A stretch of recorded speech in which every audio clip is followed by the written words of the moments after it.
The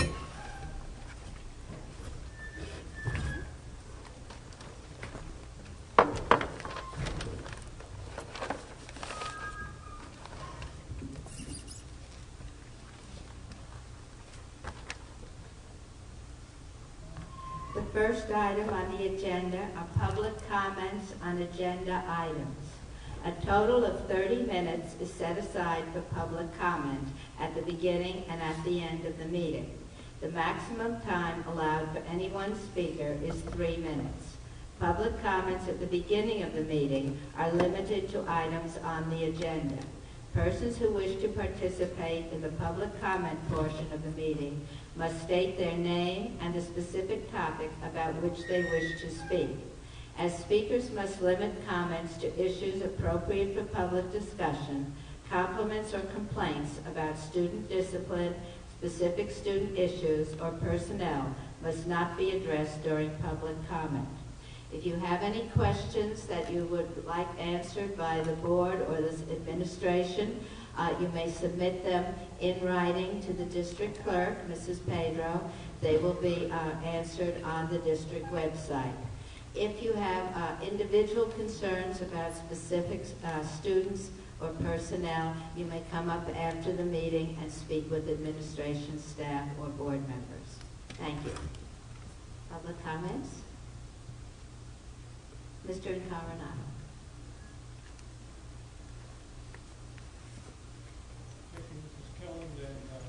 Joe, turn on the microphone, please. Okay, thanks for having me tonight, and I think the topic of discussion is very appropriate given the avalanche and the scourge of increased drug usage among young people. Much of this the transition from prescription drugs taken by young people to heroin is a result of the medical profession and the government clamping down on the use of prescription drugs and the issuance of prescription drugs. So we're seeing this tidal wave of illicit use going from prescription drugs to heroin. And the problem with today's heroin is that they mix many other ingredients in it that make it even more deadly. And I was at a forum of the Taconic Regional PTA group about a month or 6 weeks ago. And there was a sheriff's contingent representative from that department. And they were talking about Nacon, the use of Nacon, Narcan, excuse me. At any rate, the Narcan reverses the respiratory effects of the heroin and any other drug that affects the respiratory system. Much like the epinephrine, needles and medication that is allowed in nurses' office for dispensation for allergies and insect bites, there was a proposal of the sheriff's deputy that perhaps this medication, Narcan, could be administered by the nurse's office. At least that's my interpretation. So this is one of the things I would like to offer the board tonight, is to provide a formal resolution, to adopt a resolution requesting the county to provide resources to provide the Narcan in each nurse's office, at least in the middle schools and the high schools. We would make an allocation of funds for that purpose. In fact, New York State allocated $273,000 in September, just a few months ago. So we could either tap through that treasury or through the school, or rather through the county budget itself. So this is one of the items I'm proposing that the board do or undertake, is to apply for Narcan kits and the training. Now, the training would be about an hour for each nurse. That would be borne by the school district. But it's certainly a worthwhile investment when you consider the potential of that training to save lives on school premises. So this is one of the items I'm seeking, a formal resolution requesting county legislature for aid to implement a Narcan kit program throughout the school district. And the other interesting one was the use of drug-sniffing dogs. Now, of course, dogs have the ability to sense. They have an olfactory nerve that allows them to pick up a scent thousands of times more powerful than human beings. Got the 3-minute buzzer? Okay, so I would also suggest that you adopt a resolution to seek the sheriff's assistance in bringing dogs without announcement periodically on the school premises to check the lockers. So those are two things I would advocate the school district to do. And I hope you go through it. I'll leave you to your normal business here, and I got some other business to go outside to attend. So again, I appreciate your making this opportunity available to me, and I hope you follow through on suggestions. Thank you. Thank you.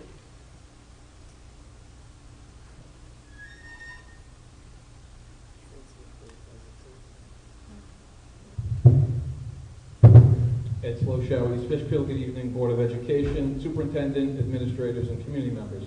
Agenda items 801 and 802. I hope all board members are in agreement and will pass these resolutions tonight. Agenda item 7.03. We had discussions on a two-tier bus schedule back in April. The latest presentation does not have any numbers to show whether or not this is cost effective. What are the savings? Where would the savings come from? What impact is there to personnel? Do we need to hire more drivers? Do we need to purchase more buses? This, of course, may all depend on which scenario the board approves the vote. The board approves which particular plan. Before any plan is finalized, the full financial impact needs to be established and properly reviewed and understood by all board members as well as the community. I look forward to this presentation. Agenda item 7.01. PBIS is part of drug prevention. I mean, you guys have to be kidding. I think I'm going to need 3 hours, not 3 minutes, to give you my comments with regards to that. Agenda item 7.02. The wellness procedures and standards. If we could take a look at page 6, item 7 under section B.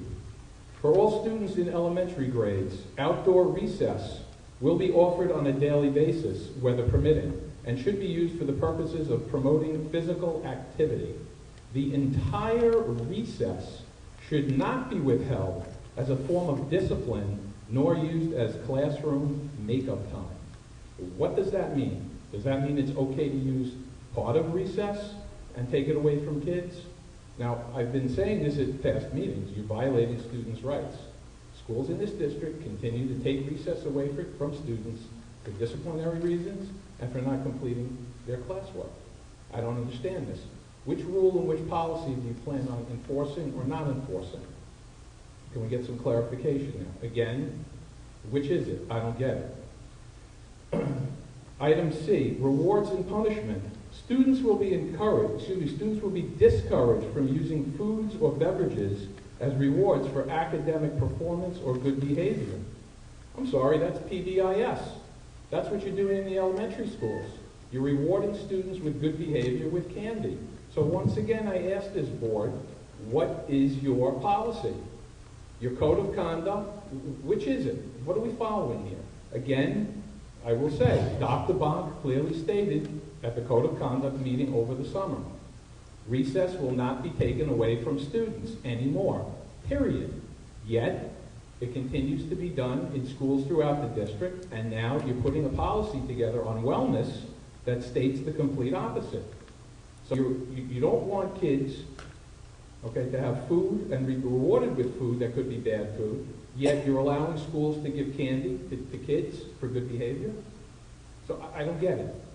Okay, can you please have a discussion and make a decision? What are we doing here? Thank you.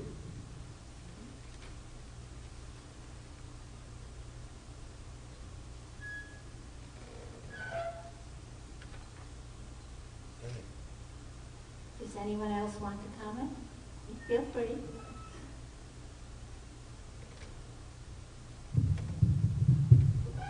Good evening, my name is Colleen Murray. I have 3 children in Wappingers Central School District. I have a junior in John Jay High School. I have an 8th grader and a 5th grader in St. Denis St. Columbus School.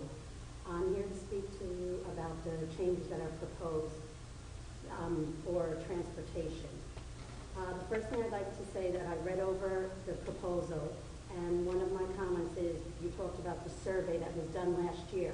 This survey, in my opinion, is null and void, because while you say Wappinger's parents were given this as parochial school parents, we were never given this phone call never came to us, even though we are taxpayers. So our opinion was asked in this, so these results are not indicative of Wappinger Central School District parents, taxpayers.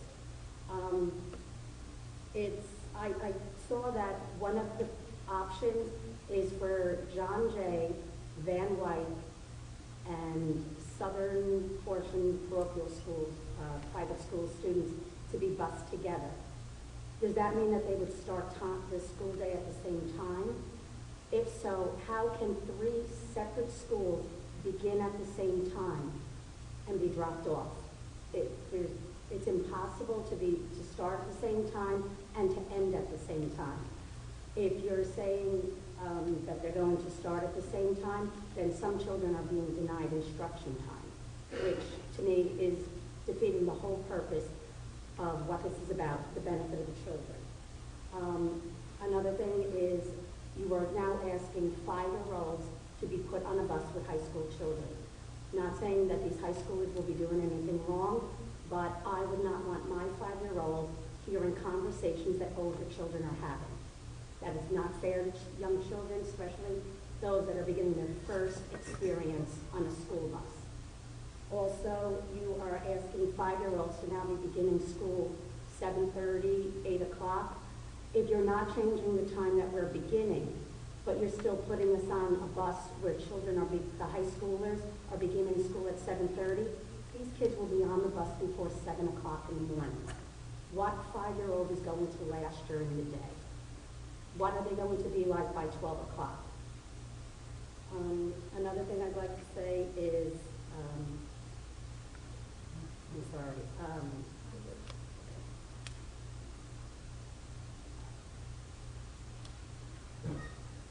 My name is Mary Savage. I have a child who's currently in Wappinger High School and one in Myersburg Elementary School. I am very interested in discussion about the 2-tier bus systems, particularly since calls, phone calls, and emails have been unanswered regarding Wappinger's Junior High School busing.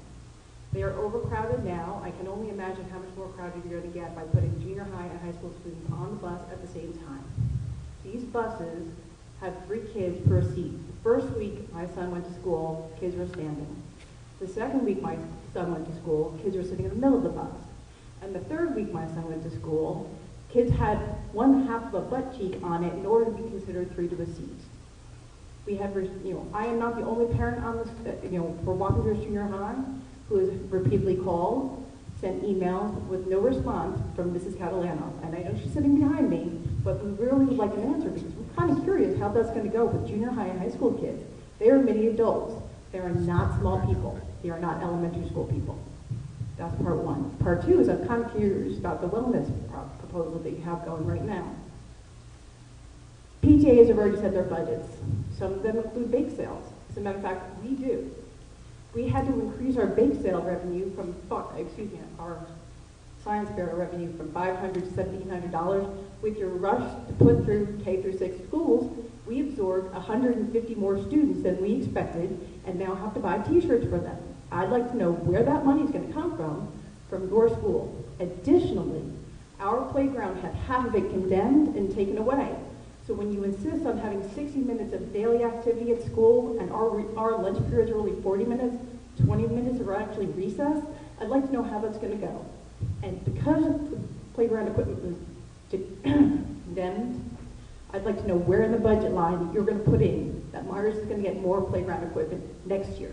Not a 5-year layer plan where they had a booster club put the playground in, but coming from Board of Education funds. Thank you.